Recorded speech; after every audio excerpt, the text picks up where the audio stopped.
Hi, welcome to Priestess Entrepreneur Kitchen Table Conversations, a forum for women to talk about business and the business of life. It's really important these days for women to have a chance to discuss all the things that are going on in their lives, their changes, their transitions, their projects, their visions, their dreams.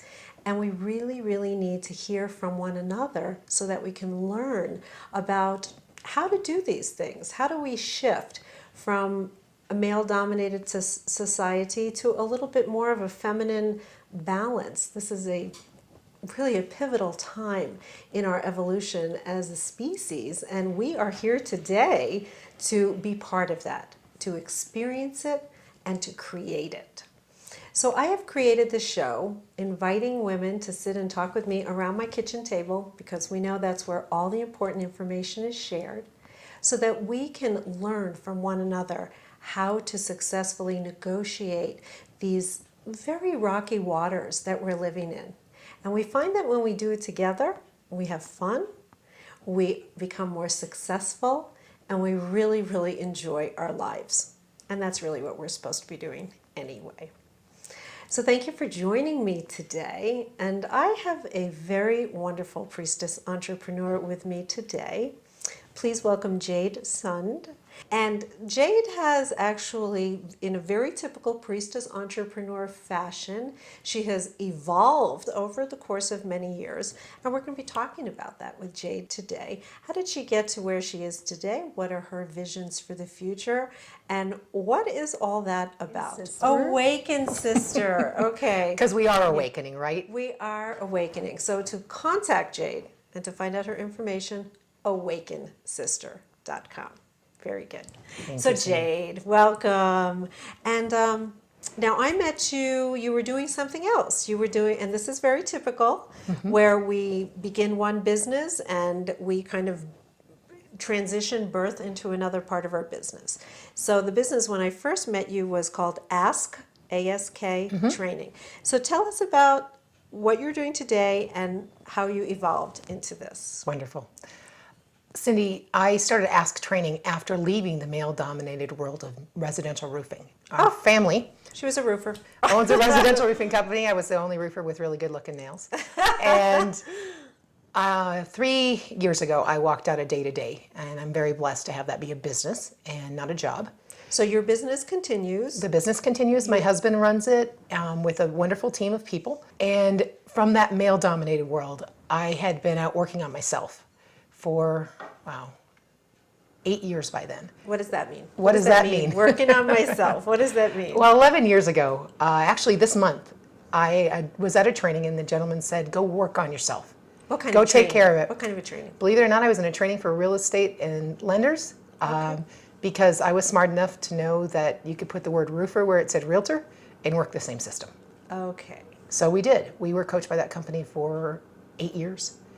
And we systemized the roofing company in such a way that I could leave day to day and feel very confident it could run and everything could get done to take care of the customers. Oh, okay, so before we go on to your present work, because what you just said is so important for every woman in business, you created a system so that the system could run without you sitting there every day doing every part. Okay? Absolutely. That's brilliant, and that is really important to do, because then it opens the door for you to work on yourself. Let's go back to the working on yourself. Well, what he said is you need to go take care of yourself and work on yourself. Take care of yourself. Some people went and got massages, got their hair done, got their nails done. I went and found someone to help me get what I call the junk out of my trunk. So what is that? For me, And I that's... don't think you're talking about the car. I'm not talking about the car. I'm talking about my life and all of the things that I decided to drag with me, whether they be from my childhood or from past life experiences that needed to be dealt with, like limiting beliefs around I'm not worthy, which was a really big one for me. And I would think a very universal one. Pretty much it's one of the three big ones. What I'm not worthy. What are the three big ones? I'm not worthy, I'm not good enough, and I'm bad. Okay. Those I've are the heard that three from biggies. everyone, so Yep. we know. Wounded child stuff. Wounded child stuff. Yep, absolutely. And of course our parents, many of them did not intend to wound us. This is not, most parents love their children very much, but usually they're passing on a message through the lineage that is the same story. I'm not good enough. I'm not worthy. I'm bad. What was the?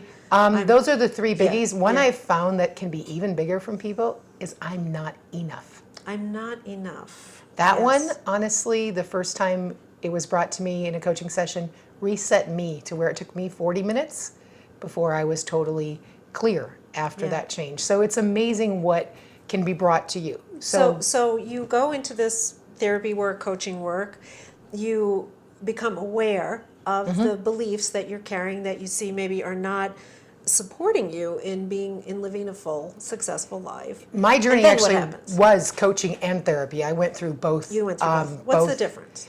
The difference. A lot of times therapy will take you through the step-by-step of what happened, where often coaching just goes, what's going on and what would you like instead? Okay, so it's So- less delving into Less the going- whys. Less why and less refiring the neural pathways. Revisiting the traumas. Yeah, less coaching has less trauma work where therapy works with trauma. So But sometimes when you're working with a coach, they'll say, I think maybe you need to go work in therapy, go Right. deeper. with coaching this. is good to great and great to excellent from where I sit as a certified coach, and therapy normally works to get you to good. Okay, very good. So That's there was a helpful. couple places where I needed help getting to good. Okay. Okay, so So- you started having these realizations of these Yeah. belief systems. And then what was your process? The process was to work on that and kind of do most of my consulting that I did part-time while I ran Viking Roofing in the world of business as opposed to in the world of personal development. Because in my expectations and in my understanding of life, it's best if we've worked on ourselves before we're going to tell other people to work So on themselves. let's go back. I know I keep going back. This is really important. What does it mean to work on yourself? Because for a lot of people, that's like a big dark pool, and it's like, I don't know if I really want to go in there. I don't even know what working on myself means. I mean, we know it when you say Yeah. have a massage, get my nails done, do my hair. Okay, I understand that. But work on myself. What does that mean for you? Okay, for me, it means becoming aware, number one, of what's going on. So looking for patterns of behavior, things that come up to create resistance in you. We do fight, flight, or freeze. That's our response to Our response to anything that we feel is possibly unsafe Okay. to go. And in our world, unsafe doesn't mean we're going to get eaten by the bear coming around the corner very often. It mainly means someone may reject us. And so many of us are looking for outside acceptance and approval. Okay, so when you feel rejected by another person, that can tap into the I'm not good enough, I'm not enough, I'm bad. That's all Absolutely. tied in there. They're and all then connected. the response can be fight. You get Resist it. defensive. Yep, And you and fight get it out. defensive, yep. You can flee, run away. Oh no, no, oh no. Take a nap, deny Take a anything's nap. going on, don't do any Or work. my particular favorite, deer in the headlight. Whoa. Just kind of stop. That's like a paralysis response. Yeah, freeze for me is more of confusion. Like, don't know what to do. The answer, I don't know. Well, what are you going to do tomorrow? I don't know. I don't know. I don't know. I don't know.